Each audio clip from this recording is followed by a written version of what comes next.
करके दर्शन करके आप लोग चलते रहिए, कोई भी व्यक्ति रास्ते में नहीं बैठेगा। जो भगदड़ हुई है उसका किसी वीडियो में किसी चैनल में कैजुअलिटी का कहीं जिक्र ही नहीं है। यहाँ पे लाशें पड़ी हुई थी, कोई पूछने वाला नहीं था, मलबे में से लाशें निकल रही थी। एक ट्रैक्टर भर करके यहाँ से कपड़े लत्ते चप्पल सब कुछ ले जाया जा रहा है। வணக்கம். மகா கும்ப மேளையில் நடந்த கூட்ட நெரிசல், அங்க நடந்த உயிரிழப்புகளை பற்றி தொடர்ந்து நாங்கள் எடுத்து காட்டி வருகிறோம். ஆனால் உத்தரப்பிரதேஷ் அரசாங்கம் அங்கிருந்து வரக்கூடிய பல்வேறு செய்திகளை மூடி மறைக்க பார்க்கிறார்கள். ஒரு இடத்தில் மட்டும் இந்த கூட்ட நெரிசல் நடந்ததா என்றால் கிடையாது. இன்னொரு இடத்திலும் இதே போன்ற கூட்ட நெரிசல் நடந்தது. ஆனால் இன்னொரு இடத்தில் நடந்த கூட்ட நெரிசலை பற்றி எந்த செய்தியும் உங்களுக்கு முன்பு வரவில்லை. எந்த மீடியா ஹவுஸும் இதை பற்றி பேசவில்லை. அட்மினிஸ்ட்ரேஷன் அமைதியாக இருக்கிறார்கள். அரசாங்கம் மூடி மறைத்து விட்டது. அந்த இடத்தில் எத்தனை பேர் உயிரிழந்திருக்கிறார்கள், எத்தனை பேர் காயமடைந்திருக்கிறார்கள், எந்த விதமான தகவலும் வெளியே வரவில்லை. ஆனால் இன்னைக்கு நான் எக்ஸ்க்ளூசிவாக லல்லன் டாப்புடன் இணைந்து ஒரு சில காட்சிகளை கொண்டு வந்திருக்கிறேன். இந்த காட்சிகளை நீங்க பார்த்தீர்கள்னா உங்களுக்கு புரிய வரும் எந்த அளவில் அங்க உயிர் சேதம் ஏற்பட்டிருக்கலாம், எந்த அளவில் அங்க காயமடைந்த நபர்களுடைய எண்ணிக்கை நூற்றுக்கணக்கில் இருக்கலாம் என்கிற அந்த விஷயம். ஆனால் இந்த வீடியோவை உங்களுக்கு முன்பு எடுத்துக்காட்டுவதற்கு முன்பு என்னுடைய மிக முக்கியமான கேள்வி, வேர்ல்ட் கிளாஸ் ஃபெசிலிட்டிகளுடன் உலகத்தின் மிகப்பெரிய கும்பமேளையை ஆர்கனைஸ் செய்த உத்தரப்பிரதேஷ் அரசாங்கம், அவர்கள் இன்னைக்கு ஃபெயில் ஆகும் போது எதற்காக மன்னிப்பை கேட்கவில்லை?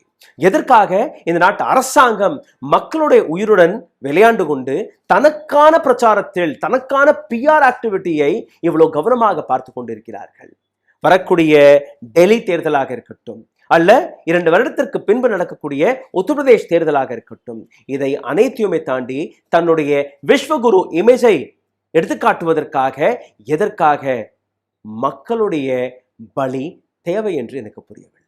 இந்த ஒட்டுமொத்த ரிப்போர்ட்டை கவனமாக பார்க்க வேண்டும். இதற்கு பின்பு கும்பமேளைக்கு போகலாமா போக வேண்டாமா என்கிற முடிவு உங்கள் கையில். காரணம், தென்னிந்தியாவிலிருந்தும் பல ஆயிரக்கணக்கான நபர்கள் வெவ்வேறு இடங்களிலிருந்து போக இருக்கிறார்கள். இந்த வீடியோ நிச்சயமாக உங்களுடைய கண்களை திறக்கப் போகிறது. வாருங்கள்.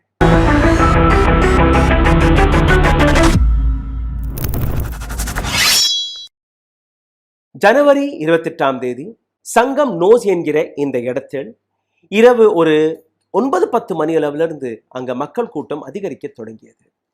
அதற்கு பின்பு அதே நாள் இரவு 12 மணியிலிருந்து 1 மணிக்குள் அங்க நடந்த கூட்ட நெரிசல், அது உயிரிழந்த நபர்களுடைய எண்ணிக்கை 30ஐயும் தாண்டிவிட்டதாக ஒபிஷியல் ஃபிகர் கூறுகிறது. 90க்கும் மேற்பட்ட நபர்கள் காயமடைந்திருக்கிறார்கள். ஆனால் இது உண்மையான ஃபிகரா என்று நீங்க பார்த்தீர்கள்னா கிடையாது.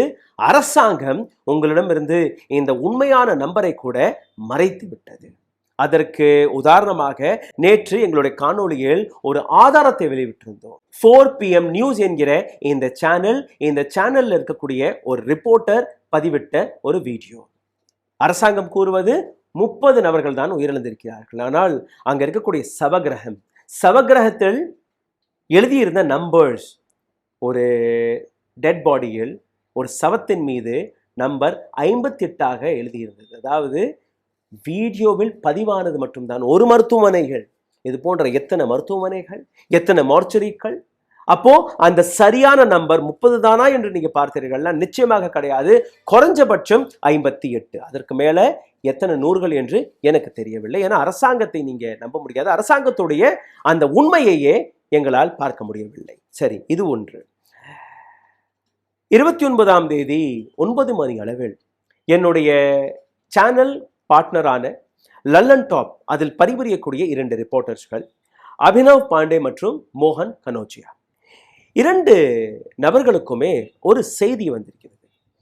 சங்கம் நோஸ்ல எந்த நெரிசலை நீங்க பார்த்தீர்களோ இதே போன்ற ஒரு நெரிசல் இன்னொரு இடத்திலும் நடந்திருக்கிறது. ஆனால் இதை பற்றி யாருமே பேசவில்லை. கொஞ்சம் அதை பாருங்க. உடனடியாக, அதாவது சங்கம் நோஸ்ல இருந்த இந்த 2 ரிப்போர்ட்டர்ஸ்களும் அங்கிருந்து ஒரு 2 கிலோமீட்டர் தொலைவில் இருக்கக்கூடிய ஜாசி என்கிற இந்த இடத்திற்கு சென்றிருக்கிறார்கள். இவர்கள் கையில் இருந்த ஒரே ஒரு ஆதாரம் ஹல்திராம்ஸ் என்கிற ஒரு ரெஸ்டாரண்டிலிருந்து ஒரு பெண் பேசிக் கொண்டிருந்தது. அந்த வீடியோ ஆதாரத்தை வைத்து ஏரியாவை பார்த்திருக்கிறார்கள், ஏரியாவை கண்டுபிடித்திருக்கிறார்கள், நடந்தே சென்றிருக்கிறார்கள். ஆங்காங்கே விசாரித்து பார்க்கும்போது சரியாக எந்த இடத்திலிருந்து அந்த வீடியோ பதிவிட்டப்பட்டதோ அந்த இடத்திற்கு சென்று விட்டார்கள். போகும்போதே அங்கே இருக்கக்கூடிய போலீசார்கள் மற்ற நபர்கள் இவர்களை தடுத்து நிறுத்த பார்த்த பின்பு கூட இவர்கள் தைரியமாக உள்ள புகுந்து விட்டார்கள். உள்ள போய் பார்க்கும்போது தான் அங்கே போலீஸ் மிகப்பெரிய அளவில் போடப்பட்டிருக்கிறது. இவர்கள் போகக்கூடிய வழியிலே நீங்க பார்த்தீர்கள்னா ஒரு சில டிராக்டர்ஸ் சும்மா வரல.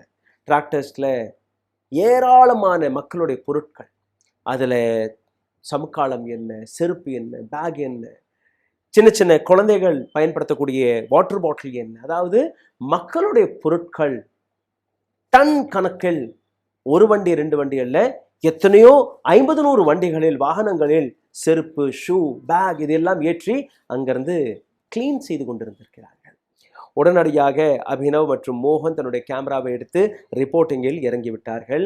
ஹல்திராம் என்கிற அந்த ரெஸ்டாரண்ட்டுக்கும் போய் அங்கே இருக்கக்கூடிய மக்களை சந்தித்து ஐவிட்னஸ்களை பார்க்கும்போது உங்களுக்கு புரிய வரும் எப்படி அந்த டிராக்டர் ட்ராலிகளை வைத்து அங்கே இருக்கக்கூடிய இடத்தை சுத்தம் செய்யக்கூடிய வேலையை அட்மினிஸ்ட்ரேஷன் பார்த்திருக்கிறது. ஆனால் என்ன நடந்தது யாருக்குமே தெரியவில்லை.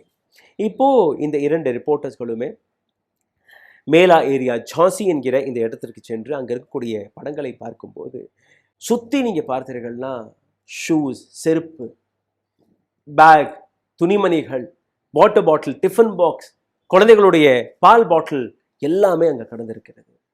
இந்த ஒட்டுமொத்த விஷயத்தை பார்க்கும்போது மக்களுடைய உணவு, கங்காஜல், பெண்களுடைய அந்த குங்கும சிமிழ் அனைத்துமே அங்கே பார்த்திருக்கிறார்கள்.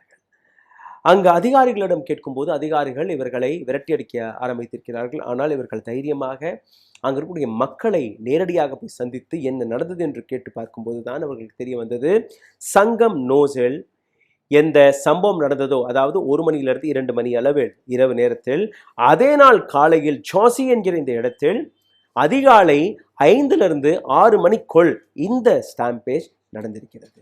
பல ஐவிட்னஸ்கள், பல நபர்கள் இதை பற்றின தகவலையும் பதிவிட்டிருக்கிறார்கள். ஆன் கேமரா ரெக்கார்ட் ஆகியிருக்கிறது. அபினவ் பாண்டே எடுத்த இந்த ரிப்போர்ட்டை இதற்கு மேல் நீங்க பார்க்க போறீர்கள். ஹிந்தியில் இருக்கிறது. ஆனால் அவர் என்ன பேசுகிறார், என்ன கூறியுள்ளார் அனைத்துமே நான் உங்களுக்கு எடுத்துக்காட்ட போகிறேன். ஆனால் அதற்கு முன்பு அந்த காட்சிகளை நீங்க பார்த்தீர்கள்னாலே உங்களுக்கு புரிய வரும் எந்த அளவில் ஒரு மிகப்பெரிய ஆக்சிடென்ட்டை, மிகப்பெரிய ஸ்டாம்பேஜை உத்தரப்பிரதேஷ் அரசாங்கம், பிஜேபி அரசாங்கம் மறைத்திருக்கிறது. பாருங்கள். के स्नान के दिन एक जगह नहीं 2 जगह भगदड़ मची थी। प्रशासन इस बात को क्यों नहीं बता रहा, ये सवाल है। और सवाल इसलिए है क्योंकि बताए भले नहीं, लेकिन तस्वीरें कहाँ जाएंगी। ये आप देखेंगे एक ट्रैक्टर भर करके यहाँ से कपड़े, लत्ते, चप्पल सब कुछ ले जाया जा रहा है। ये अगले दिन की तस्वीर है जब मैं ये वीडियो रिकॉर्ड कर रहा हूँ। तो रात के 11:42 हो रहे हैं, 29 जनवरी की रात है। और आप देखेंगे एक ट्रैक्टर अभी कपड़े लेकर के गया है। मोहन को मैं बोलूँगा कि मोहन आप थोड़ा इधर आए। वहाँ पे भी भगदड़ मची थी और उसके निशान आप देखेंगे। ये जूते, चप्पल, बैग, तमाम चीज़ें यहाँ पे बिखरी पड़ी हुई हैं। सफाई कर्मी लगे हुए हैं, उनको आप देखेंगे तो वो सफाई कर्मी यहाँ से இந்த வீடியோவில் உங்களால் பார்க்க முடியும் இந்த அளவில் டிராக்டர் ட்ராலிகள் வழியாக மூட்டை மூட்டையாக மக்களுடைய பொருட்களை ஏற்றி சென்று கொண்டிருக்கிறார்கள். அதாவது எந்த அளவில் அங்கே ஸ்டாம்பேஜ் நடந்திருக்கும் என்று நீங்க பாருங்கள். அந்த பொருட்களை எடுப்பதற்கு கூட யாருமே கிடையாது. ஆனால் அரசாங்கம் அமைதியாக இருக்கிறது. இதே வீடியோவில் நீங்க பார்த்தீர்கள்னா இந்த வீடியோ 11:42 29ஆம் தேதி ஜனவரி மாதம் எடுக்கப்பட்டிருக்கிறது. ஜான்சி என்கிற இடத்தில் 2வது ஸ்டாம்பேஜ் நடந்தது. ஆனால் இந்த 2வது ஸ்டாம்பேஜிற்கான எந்த விதமான செய்தியும் எடுத்துக்காட்டவில்லை. இப்போ நாங்க எப்படி இந்த ஒட்டுமொத்த விஷயத்தை ரிசர்ச் செய்து அதற்கான ஆதாரங்களை கொண்டு வந்தோம், அந்த சோர்ஸ் என்ன? அரசாங்கம் எந்த செய்தியும் கொடுக்கவில்லை, மற்ற மீடியா ஹவுசஸ்கள் செய்தி கொடுக்கவில்லை, அட்மினிஸ்ட்ரேஷன் அமைதியாக இருக்கிறது. அப்போ எப்படி இதை உறுதிப்படுத்தலாம்? அதற்கான ஒரு சில சோர்சஸ்களை உங்களுக்கு நான் எடுத்து காட்டுகிறேன். முதல் வீடியோ ஹல்திராம்ஸ். எந்த வீடியோவை வைத்து இவர்கள் அந்த இடத்திற்கு சென்றார்களோ அந்த ஹல்திராம் வீடியோ எந்த இடத்தில் எடுக்கப்பட்டதோ அந்த இடத்தில் ஹெவி போலீஸ் ஃபோர்ஸை டெப்யூட் செய்திருக்கிறார்கள். அதாவது அந்த இடத்தை சுற்றி போலீஸ் ஒரு மிகப்பெரிய வலையை போட்டிருந்திருக்கிறது. 2வது சோர்ஸை நீங்க பார்த்தீர்கள், அங்க இருக்கக்கூடிய சோஷியல் மீடியா இன்ஃப்ளூயன்சர்ஸ்கள். இந்த சோஷியல் மீடியா இன்ஃப்ளூயன்சர்ஸ்கள் மற்றும் அங்கே இருக்கக்கூடிய போலீஸ் அதிகாரிகள் இந்த அனைத்து நபர்களுடைய வீடியோக்கள். இந்த இடத்துல நீங்கள் பார்த்தீர்கள்னா ஒரு லேடி போலீஸ் ஆஃபீஸர் தன்னுடைய உயர் அதிகாரிகளுக்கு எடுத்து வைத்த ஒரு ரெக்வெஸ்ட். சார், ரொம்பவே ஹம்பிள் ரெக்வெஸ்ட் எடுத்து காட்டுகிறேன். நான் பல விஷயங்களை இந்த வீடியோவில் என்னால் பேச முடியாது. அந்த வீடியோ நான் உங்களுக்கு எடுத்து காட்டுறேன். என்னால் பேச முடியாது, எடுத்துக்காட்ட முடியாது. ஆனால் இங்கே சிச்சுவேஷன் ரொம்ப மோசமாகிருச்சு. உடனடியாக ஃபோர்ஸ் அனுப்புங்கள். ஃபோர்ஸ் தேவைப்படுகிறது. அந்த போலீஸ் அதிகாரியோடைய வீடியோவை பாருங்கள். यहाँ पे बहुत ज्यादा भीड़ हो चुका है. थाने में अपनी फोर्स लगाई है, बट उनको भी अब मतलब कि भीड़ से बचा पाना बहुत मुश्किल है. मैम के सपोर्ट से, हम लोग के सपोर्ट से सब बच्चों को यहाँ एकत्रित किया गया, लेकिन भीड़ बहुत ज्यादा है. कुछ चीजें मैं आपको वीडियो पे नहीं बता सकते. आप जल्दी से जल्दी हाथ जोड़ के विनम्र निवेदन, आप फोर्स भेजिए सर. कंडीशन बहुत बिगड़ती जा रही है. இது மட்டுமல்ல, அதே இடத்தில் இருக்கக்கூடிய இன்னொரு கடை, அந்த கடைக்குள் கிட்டத்தட்ட 6 டெட் பாடிஸ்கள் அதை அங்க இருக்கக்கூடிய அட்மினிஸ்ட்ரேஷன் நீக்கியுள்ளது. இந்த பெண் கூறக்கூடிய வார்த்தைகளை நீங்க கேட்டீர்கள், உங்களுக்கு புரிய வரும். நாங்க எதற்காக இந்த இஷ்யூஸ்களை எடுத்து வைக்க வேண்டும்? எங்களால் முடியவில்லை. அங்க மக்கள் செத்து கொண்டிருந்தார்கள். எங்கள் வீட்டிலிருந்து, எங்களோட கடைகள்ல இருந்து நாங்க தண்ணி பாட்டில் மற்ற விஷயங்களை கொண்டு போய் கொடுத்து கொண்டிருந்தோம். மக்கள் எங்களோட கடையை உடைத்து விட்டார்கள். இதுதான் நாங்க இந்த இடத்தில் செய்யக்கூடிய வேலை. அட்மினிஸ்ட்ரேஷனுடைய பொறுப்பு என்ன, அரசாங்கத்துடைய பொறுப்பு என்ன என்கிற இந்த கேள்வியை இந்த பெண்மணி எடுத்து காட்டியிருக்கிறார். பாருங்கள். प्रशासन ने भी तमाम लोगों ने सीबीआई का एक संगम की तरफ भगदड़ में, यहाँ पे जब बची वो तब कहाँ थे? यहाँ पे कोई इंसान नहीं था. यहाँ पे कोई हेल्प के लिए नहीं था. 4 घंटे हम अकेले हेल्प कर रहे थे खुद का. ये हमारी रिस्पॉन्सिबिलिटी नहीं थी कि लोग यहाँ पे पानी के लिए मर रहे हैं, हम लोग उनको पानी दे रहे हैं. यहाँ पे 6 लोग मरे हैं मेरे दुकान में. उसकी रिस्पॉन्सिबिलिटी कौन ले रहा है? और वो उनके खुद के रिलेटिव्स नहीं थे उनके साथ. இந்த பெண் இங்கே மட்டும் நிற்கவில்லை. Where was the help at Sangam? When the stampede happened, where was everyone? எங்க இருந்தது போலீஸ்? எங்க இருந்தது அட்மினிஸ்ட்ரேஷன்? இங்கே ஸ்டாம்பேட் நடந்து கொண்டிருக்கும் போது இவர்கள் எங்க இருந்தார்கள்? எங்களுக்கு எந்த விதமான உதவியும் கிடைக்கவில்லை. No assistance. இந்த ஒட்டுமொத்த விஷயத்தில் நீங்க பார்க்கும்போது எங்களை இன்னைக்கு ரெஸ்பான்சிபிலிட்டியாக விட்டு இவர்கள் சென்று விட்டார்கள். யாருமே கிடையாது. நாங்கள் தான் இந்த இடத்தில் நிற்கிறோம். 6 பேரை என்னோட கடையிலிருந்து நீக்கியிருக்கிறார்கள். இது மட்டுமல்ல, இதே கடையோட இன்னொரு ஓனர் முதலாளி அவர் கொடுத்த பதில், என்னுடைய கடைக்கு வெளியில 4 நபர்களை, அவர்களுடைய டெட் பாடிஸ்களை அகற்றினார்கள் என்று. நம்பரை சிந்திச்சு பாருங்கள், எவ்வளோ பெரிய நம்பராக இது இருந்திருக்கலாம் என்று. 24 கேஷுவாலிட்டிஸ் குறைஞ்சபட்சம் இந்த ஸ்டாம்பேடில் நடந்திருக்கலாம் என்கிற அந்த விஷயத்தையும் இவர்கள் எடுத்து வைக்கிறார்கள். 24. இப்போ உங்களுக்கு 2 வீடியோக்களை காட்டுகிறேன். தானியா மித்தல் ஒரு சில நாட்களுக்கு முன்பு மிகப்பெரிய அளவில் சோஷியல் மீடியாவில் வைரலான ஒரு வீடியோ, விவிஐபி கல்ச்சர் ஆஃப் மகா கும்ப மேளா. இந்த பெண்மணி அந்த வீடியோவில் பேசியது என்ன பாருங்க. எவ்வளவு பிரம்மாண்டமான ஒரு மிகப்பெரிய திருவிழாவை உத்தரப்பிரதேஷ் அரசாங்கம், யோகி அரசாங்கம், மோடி அரசாங்கம் கொண்டாடி கொண்டிருக்கிறது. பாருங்க, எந்த விதமான கூட்டமும் கிடையாது. இந்த பெண்ணிற்காக பாதுகாப்பிற்கும் ஒரு சில போலீசார்களை கொடுத்திருந்திருக்கிறார்கள், பிஆர் ஆக்டிவிட்டிக்காக. ஆனால் அந்த பெண்ணுடைய நிலையை இன்னைக்கு உங்களுக்கு நான் எடுத்து காட்டுகிறேன். பிஆர் செய்த அதே பெண் இந்த ஜோசி என்கிற இடத்தில் சிக்கி போனார். சப்போர்ட்டிற்காக வந்த போலீஸ் தன்னுடைய உயிரை காப்பாற்றிக் கொள்வதற்கு அங்கிருந்து தப்பித்து ஓடிவிட்டார். இந்த பெண், இவருடைய டீம் எப்படி தன்னை காப்பாற்றுவது என்று புரியாமல் அங்க இருக்கக்கூடிய மக்களோட உதவியுடன் அங்கிருந்து எப்படியாவது எஸ்கேப் ஆகியிருக்கிறார்கள். அங்களுடைய போலீசார்கள், மற்ற அட்மினிஸ்ட்ரேஷன் இருக்கக்கூடிய நபர்கள் யாருமே இவர்களுக்கு உதவவில்லை. முதல் வீடியோ இதே பெண் இந்த கும்பமேளாவை பற்றி மிகப்பெரிய அளவில் பேசியது. 2வது வீடியோ இந்த பெண்ணுடன் நடந்த அதே சம்பவம். அபினவ் இந்த பெண்ணுடனும் ஒரு இன்டர்வியூ எடுத்திருக்கிறார். அதுல இருந்து ஒரு சிறிய போர்ஷனை எடுத்து காட்டுகிறேன். பாருங்கள் எந்த அளவில் கதறிக்கொண்டிருக்கிறார் என்று பாருங்கள். सुना है कल मौनी अमावस्या पे प्रयागराज में बहुत भीड़ है, पर अगर आप देखेंगे तो ये अरेल में वीवीआईपी घाट है. यहाँ पे दूर दूर तक मुझे तो कोई भीड़ नहीं दिख रही. बहुत खूबसूरत अरेंजमेंट है प्रशासन का यहाँ पे. हमने पहले एक लेडी दम घुट के वहीं मर गई, मतलब वहाँ लेट गई और उसके मुंह पे किसी ने पैर मारा और उसका दांत टूट गए. अरे धक्का मत दो। जो लोग मर गए, जिन लाशों के भी, उनके भी फ़ोन उठा के उनसे हॉटस्पॉट ट्राई किया, शायद कुछ हो जाए। फिर जैसे ही नेटवर्क मिला तो मैंने DIG मेला जो थे उनको कॉल किया। मैंने कहा सर ये सिचुएशन है, कुछ आप करो जल्दी से। जी यहाँ के लोकल प्रशासन में थी अभिनव, वो मुझे छोड़ के भाग गया वहाँ से अपनी जान बचाने। मेरे बच्चे नहीं होते आज तो मैं नहीं बचती अभिनव। இந்த பெண் பேசியது என்ன? என்னுடைய கண்ணுக்கு முன்பு ஒரு பெண் துடிதுடித்து செத்து போனார். மூச்சு விட முடியாமல் மூச்சு திணறி செத்து போனார். இன்னும் ஒரு சில இடங்களில் நீங்க பார்த்தீர்கள்னா எங்களுடைய கண்களுக்கு முன்பே மக்கள் சுருண்டு விழுந்து கொண்டிருந்தார்கள். இன்னைக்கு என்னுடைய டீம் மட்டும் என்னுடன் இல்லை என்றால் என்னால் உயிர் பிழைத்திருக்க முடியாது. என்னை காப்பாற்றியது என்னுடைய டீம் தான். போலீஸ் கூட அங்கே நிற்கவில்லை. இந்த பெண்ணுடைய வீடியோ இதை தாண்டி நீங்கள் பார்த்தீர்கள்னா போலீஸ் இன்னைக்கும் அங்கே இருக்கக்கூடிய VVIP காட்களை அதை பாதுகாப்பதற்காக, அதாவது சங்கம் அல்ல இந்த ஜோசி என்கிற இடத்தில் எதற்காக ஸ்டாம்பேஜ் நடந்தது? சங்கம் அங்கே வந்து குளிப்பதற்காக மக்கள் கூட்டம் அதிகரித்து விட்டது என்று அரசாங்கம் கூறிய விஷயம். ஆனால் அங்களுடைய ஐ விட்னஸஸ் கொடுத்த பதில் ஆங்காங்கே VVIPகளுக்காக ஒரு மிகப்பெரிய ஏரியாவை இவர்கள் ஒதுக்கியிருந்தார்கள். அந்த VVIPக்களுக்காக ஒதுக்கப்பட்ட இடங்களில் மக்கள் போகக்கூடாது என்று இவர்கள் பேரிகேட்டிங்கை போட்டார்கள். அதனால்தான் இங்கே கூட்டம் அதிகரித்தது. இதே போன்ற கூட்டம் தான் ஜான்சியிலும் போனது. அங்கேயும் இதே போன்ற கூட்ட நெரிசல். இப்போ அபினவ் அங்க இருக்கக்கூடிய இன்னும் ஒரு சில நபர்களை இன்டர்வியூ எடுத்திருந்தார். அவர்கள் என்ன பேசியிருக்கிறார்கள் அதையும் நீங்க பாருங்க.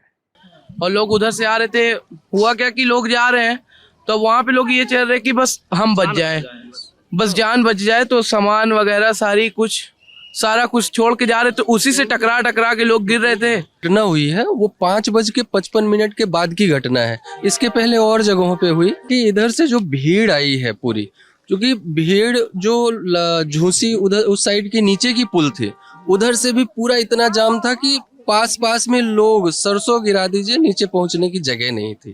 மக்கள் பேசியதை கேட்டீர்கள். ஆனால் அட்மினிஸ்ட்ரேஷன், அதாவது இந்த செய்தி வெளிவந்ததுக்கு அப்புறம் அதுவரை ஏற்றுக்கொள்ளாத போலீஸ் அதிகாரிகள் இங்கே எதுவுமே நடக்கவில்லை என்று மூடி மறைத்த உத்தரப்பிரதேஷ் அரசாங்கம் லல்லன் டாப் அங்கே இருக்கக்கூடிய போலீஸின் உயர் அதிகாரியிடம் போய் கேட்டிருக்கிறார்கள் என்ன நடந்தது என்று. அதற்கு அவர்கள் கொடுத்த பதில், இந்த மாதிரியான எந்த இன்ஃபர்மேஷனும் எங்களுக்கு கிடைக்கல, நீங்கள் தான் ஏதோ ஒரு வீடியோ எடுத்து காட்டிட்டு இருக்கீங்க, ஆனால் இந்த விஷயத்தை பற்றி நாங்கள் தீர ஆலோசித்து அதற்கான இன்வெஸ்டிகேஷனை செய்து கூடிய சீக்கிரம் நாங்கள் பதிலை கொடுப்போம். அதற்கு ரிப்போர்ட்டர் கொடுத்த பதில், சார் சங்கம் என்கிற இந்த இடத்திற்கு அருகே இருக்கக்கூடிய எராவத் காட் ஜோசியில் இருக்கு, அங்கே தான் இந்த விஷயம் நடந்திருக்கிறது, எங்களிடம் வீடியோ ஆதாரங்கள் இருக்கிறது, மக்கள் பேசிய ஸ்டேட்மெண்ட்கள் இருக்கிறது, மக்கள் உயிரிழந்த நபர்களுடைய ஸ்டேட்மெண்ட் இருக்கிறது, இதை தாண்டி உங்களுக்கு என்ன வேணும் சார், போய் இன்வெஸ்டிகேஷனை செய்யுங்கள்.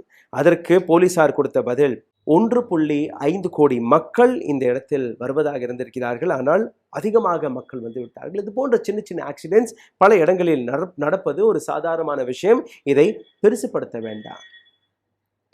மோதிலால் நேரு மெடிக்கல் காலேஜ் பிரயாக்ராஜ், அதோடைய செவற்றை ஒரு முறை பாருங்கள். அங்க உயிரிழந்த நபர்களுடைய போட்டோக்களை பிரிண்ட் எடுத்து ஒட்டி வைத்திருக்கிறார்கள். இந்த போட்டோவை பார்க்கக்கூடிய ரிலேட்டிவ்ஸ், குடும்பத்தினர்கள் நெஞ்சில் ஒரு மிகப்பெரிய ஆழத்தை, ஒரு பயத்தில் அந்த இடத்திற்கு போய் என்னுடைய குடும்பத்தினர் இந்த போட்டோவில் இருக்கக்கூடாது என்று வேண்டிக் கொண்டுதான் அங்கே போறார்கள். அங்கே ஃபோட்டோ இருந்தால் அவர்களுடைய வலிவேதனை இன்னும் அதிகரித்து விடுகிறது. அந்த இடத்தில் ஃபோட்டோ கிடையாது என்றால் ஒரு நம்பிக்கை, ஏதோ ஒரு இடத்தில் உயிருடன் இருப்பார்கள் என்று. அப்போ இந்த நம்பர் வந்து வெறும் 30 கிடையாது. ஒரு இடத்தில் இந்த சம்பவம் நடக்கவில்லை, 2 இடங்களில் இந்த சம்பவம் ஒஃபிஷியலாக நடந்திருக்கிறது. ஆனால் ஒரு விஷயத்தை அரசாங்கம் ஒப்புக்கொண்டது, இன்னொரு விஷயத்தை மூடி மறைத்து விட்டது.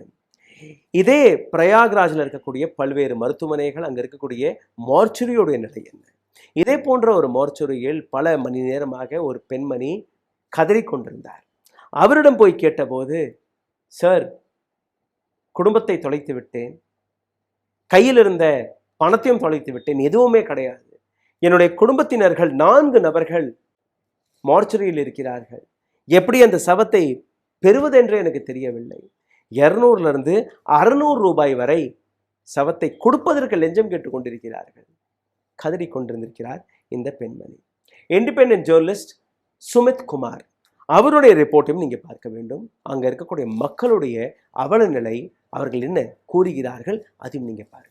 तो वहाँ लाशें बहुत पड़ी थी, लेकिन हमारा कुछ नहीं मिल रहा. तो हॉस्पिटल में आपने पता किया? हाँ सर, पता किया, होया पाया में कराया, बोले कि यहाँ लाश नहीं आई. प्रशासन ने मेडिकल में आके बोला किसी को कुछ प्रेस वाला को कुछ नहीं बताना है यहाँ पर. இதே போன்றுதான் ஜனவரி 28ஆம் தேதி 24 வயதான மேகா கர்நாடகாவிலிருந்து கும்பமேளா பார்க்க சென்ற இந்த பெண்மணி 4 மணி நேரத்திற்கு முன்பு, அதாவது நெரிசல் ஏற்பட 4 மணி நேரத்திற்கு முன்பு மேகா ஒரு இன்டர்வியூவில், தயவு செய்து இங்கே வராதீங்க, இங்கே நிலை சரி கிடையாது, நீங்க வந்தால் கூட இங்கே எப்படி நீங்க பார்க்க போறீர்கள், என்ன நடக்கும் என்று யாருக்குமே தெரியவில்லை, ப்ளீஸ் டோன்ட் கம். இந்த வீடியோவை பதிவிட்ட இந்த பெண்மணி, அந்த பெண்ணுடைய கடைசி வீடியோவாக அது மாறிவிட்டது. கூட்டல் நெரிசலில் இந்த பெண்ணும் இவருடைய தாயாரும் சிக்கி, தாயார் உயிருக்கு போராடி கொண்டிருக்கிறார், ரொம்பவே சீரியஸாக இருக்கிறார். ஆனால் மேகாவை காப்பாற்ற முடியவில்லை. இது மேகாவுடைய வீடியோ, அதையும் நீங்க பாருங்க.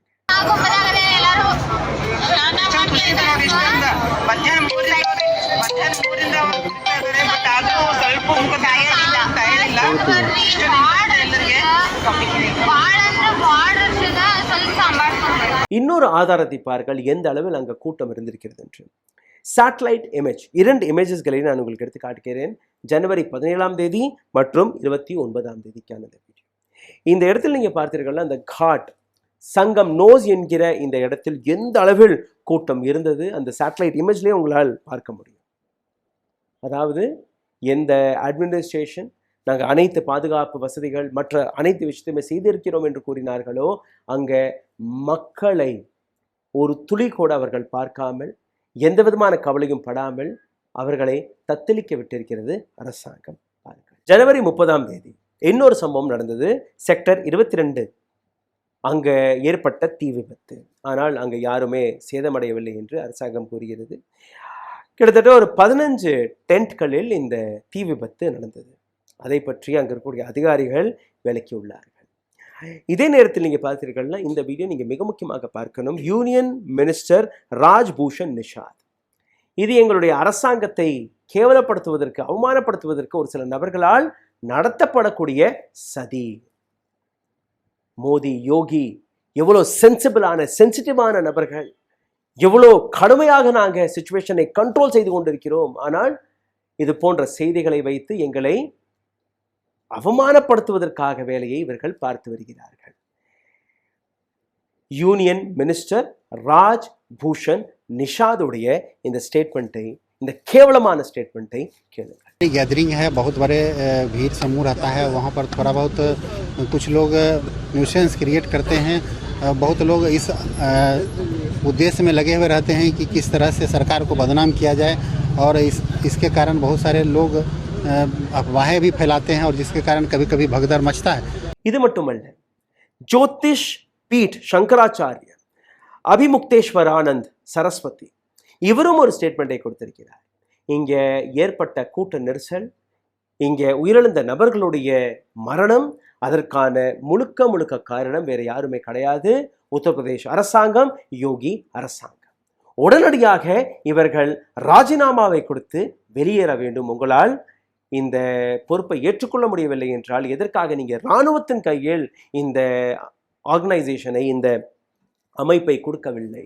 எதற்காக இந்த திருவிழாவை அவர்கள் கட்டுப்பாட்டுக்குள் நீங்க நடத்தவில்லை? உடனடியாக இந்த அரசாங்கம் டிஸ்மிஸ் செய்யப்பட வேண்டும் என்று கூறியுள்ளார். அகிலேஷ் யாதவ், ராகுல் காந்தி, மல்லிகார்ஜுன் கர்கே, இது போன்ற பல்வேறு அரசியல்வாதிகள், மாயாவதி, அனைவருமே அரசாங்கத்திற்கு எதிராக, விவிஐபி கல்ச்சருக்கு எதிராக பேசி கொண்டிருக்கிறார்கள். ஆனால் இந்த அனைத்து விஷயம் நடந்ததற்கு அப்புறம் இன்னைக்கு அரசாங்கம் ஒரு 5 விஷயங்களை மாற்றியுள்ளது. வெறும் 5 விஷயங்கள். என்ன? Entry and exit routes of mela now will be separated. முதல்ல ஒரே வழியில் தான் நீங்கள் வரணும், ஒரே வழியில் தான் நீங்கள் போகணும். இதைத்தான் அங்கே மக்களும் கூறியிருந்திருக்கிறார்கள். அதாவது எந்த வழியில் நாங்கள் வர்றோமோ அதே வழியில் போகும்போது இந்த கூட்ட நெரிசல் ஏற்பட்டது, அதன் காரணமாக இங்கே இவ்வளோ உயிர் சேதங்களும் நடந்தது. இப்போ உயிரிழப்பு நடந்ததுக்கு அப்புறம் அரசாங்கம் வெடித்திருக்கிறது. அதாவது போறதுக்கு ஒரு வழி, வர்றதுக்கு தனி வழி. இதற்கு முன்பு அப்படி கிடையாது. மேலா area has been declared as no vehicle zone. No two-wheeler, no four-wheeler, no three-wheeler, no cycle, no auto rickshaw, nothing.